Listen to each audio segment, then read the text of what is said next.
بسم اللہ الرحمن الرحیم۔ دوستو، آج کی ویڈیو انتہائی اہم ہے۔ آج میں آپ کو بتاؤں گا فرض غسل کے بغیر کون سی ایسی چیزیں ہیں جو انسان پر حرام ہیں۔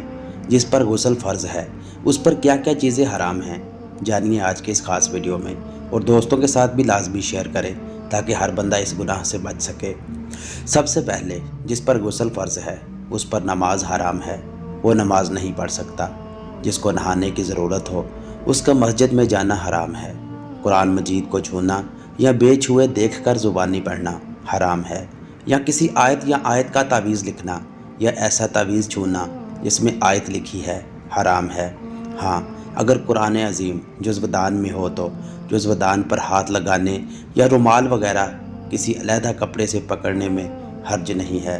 تو دوستو، مزید انفارمیشن کے لیے میرے چینل کا وزٹ کریں اور اس کو سبسکرائب کر دیں۔